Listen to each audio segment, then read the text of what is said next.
Hi my dear friends, வணக்கம் and welcome to எனக்கு பிடித்த சமையல்.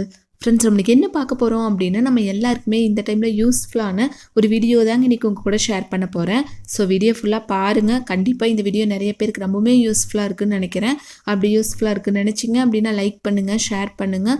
நம்ம சேனல் இப்போ நீங்கள் ஃபஸ்ட் டைம் வரீங்க அப்படின்னா மறக்காமல் நம்ம சேனலுக்கு சப்போர்ட் பண்ணுங்கள். இப்போ வாங்க வீடியோக்குள்ளே போய் என்ன எப்படி செய்யலாம் அப்படின்னு நம்ம பார்த்து தெரிஞ்சுக்கலாம். இப்போ ஃபஸ்ட்டு இந்த ஸ்வீட் ரெசிபி ரெடி பண்ணி நம்ம ஒரு பாத்திரத்தில் மாற்றுவே இல்லைங்களா, அந்த பாத்திரத்தை ரெடி பண்ணி எடுத்து வச்சுக்கலாங்க. ஃபஸ்ட்டே அதுக்கு இந்த மாதிரி ஒரு அகலமான பாத்திரத்தில் கொஞ்சமாக நெய் சேர்த்துக்கலாங்க. சேர்த்து ஃபுல்லாக இந்த மாதிரி அப்ளை பண்ணி விட்டுடலாம். இதுக்கு பதிலாக டிஃபன் பாக்ஸ் இருந்தால் கூட நீங்கள் தாராளமாக எடுத்துக்கலாங்க. நட்ஸ் எல்லாம் இருக்குது இல்லைங்களா, அதில் வந்து லைட்டாக துருவி இந்த மாதிரி மேலே சேர்த்துக்கலாங்க. நான் பாதாம் வந்து கொஞ்சமாக துருவி இந்த மாதிரி மேலே சேர்த்துருக்கேன். நெக்ஸ்ட் வந்து முந்திரி இருக்குது இல்லைங்களா, அது ரெண்டாக கட் பண்ணி இந்த மாதிரி ஒவ்வொரு இடத்துல வச்சு விட்டுடலாங்க.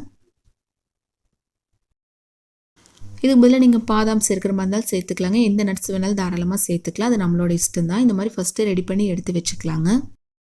ஒரு மிக்ஸி ஜார் எடுத்துக்கலாங்க. அதில் வந்து கொஞ்சமாக திராட்சை உள்ளே சேர்த்துக்கலாம். நான் இந்த கப்பில் ஒரு கப் அளவுக்கு திராட்சையை நல்லா வாஷ் பண்ணிவிட்டு உள்ளே சேர்த்துட்டு கொஞ்சமாக தண்ணி உள்ளே சேர்த்துக்கலாங்க. தண்ணி அதிகமாக சேர்க்க தேவையில்லை. இது நல்லா அரைச்சி எடுத்துக்கலாம். ஒருவேளை கொஞ்சம் அதிகமாக வேணும் அப்படின்னா இன்னும் கொஞ்சம் எக்ஸ்ட்ராவாக கூட நீங்கள் திராட்சை தண்ணியெல்லாம் சேர்த்துக்கலாங்க. இப்போ அரைச்சி எடுத்தது நம்ம வடிகட்டி எடுத்துக்கலாம் இந்த மாதிரி.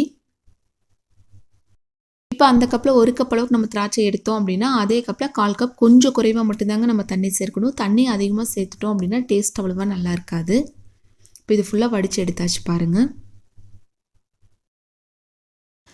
இப்போ இந்த ஜூஸ் மட்டும் நம்ம தனியாக எடுத்து வச்சுட்டு நெக்ஸ்ட் ஒரு மிக்சிங் பவுல் எடுத்து ஒரு கப் அளவு கார்ன்ஃப்ளவர் உள்ள சேர்த்துக்கலாங்க. அதாவது சோள மாவு. நம்ம எந்த கப்பில் சோள மாவு எடுக்கிறோமோ அதே கப்பில் 3 கப் அளவுக்கு வந்து அந்த வடிகட்டி எடுத்து வச்சுருக்கு இல்லைங்களா, அந்த ஜூஸ் உள்ள சேர்த்துக்கலாங்க. இப்போ அந்த கப்பில் ஒரு கப் அளவுக்கு நம்ம திராட்சை எடுத்து இல்லைங்களா, அதுக்கு வந்து 1/4 கப் கொஞ்சம் குறைவாக தண்ணி சேர்த்துருக்கோம். கரெக்டாக இதில் வந்து 3 கப் அளவுக்கு நமக்கு அந்த ஜூஸ் கிடச்சிருக்கு பாருங்கள். ஃபுல்லாக எல்லாமே உள்ளே சேர்த்துக்கலாம். உள்ளே சேர்த்துட்டு நல்லா இந்த மாதிரி கலந்து விட்டுடலாங்க. இதில் தண்ணி எதுவும் சேர்க்க தேவையில்லை. இந்த ஜூஸ் சேர்த்ததே நம்ம கரெக்டாக இருக்குங்க. இது ஃபுல்லாக கலந்து எடுத்து வச்சுக்கலாம் ஃபஸ்ட்டு.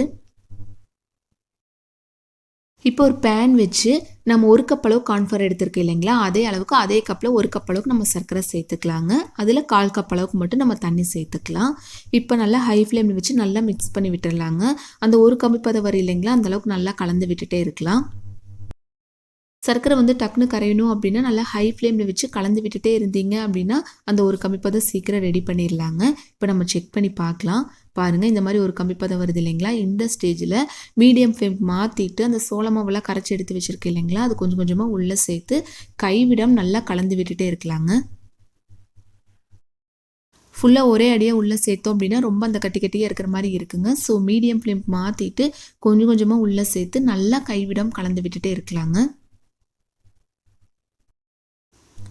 நல்லா இனிப்பு சுவையாக இருக்கிறதுனால நம்ம ஒரு கப் அளவுக்கு மட்டும் சர்க்கரை சேர்த்துருக்குங்க. திராட்சை வந்து இனிப்பாக இருக்குது இல்லைங்களா, ஒரு வேளை கொஞ்சம் தெரியாமல் புளிப்பு சுவையுள்ள திராட்சை நீங்கள் வாங்கிட்டீங்க அப்படின்னா சர்க்கரையோட அளவை இன்னும் கொஞ்சம் அதிகப்படுத்திக்கலாம் நீங்கள்.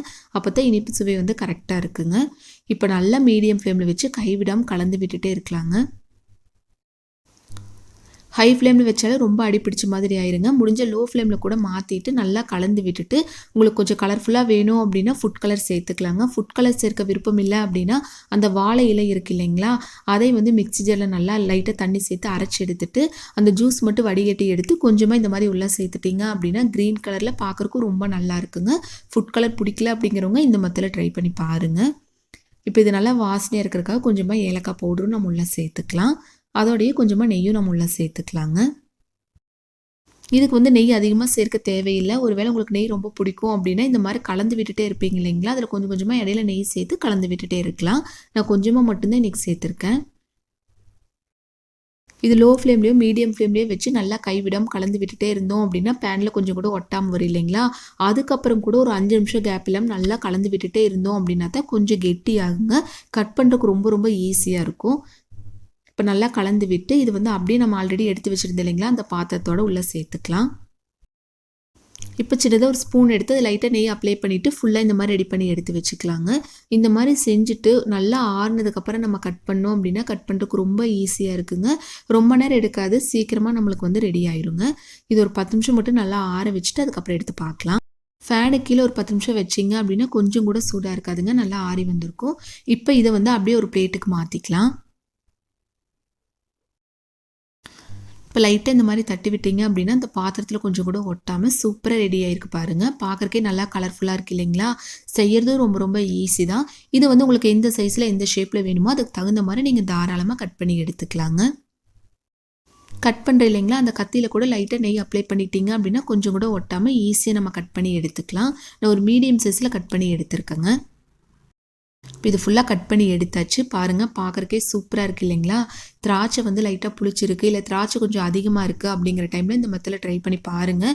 திராட்சை சீசன் இருக்குல்ல, கண்டிப்பாக எல்லாருமே ட்ரை பண்ணி பார்த்துட்டு எப்படி வந்துச்சு அப்படின்னு உங்கள் ஃபீட்பேக் மறக்காமல் என் கூட ஷேர் பண்ணுங்கள்.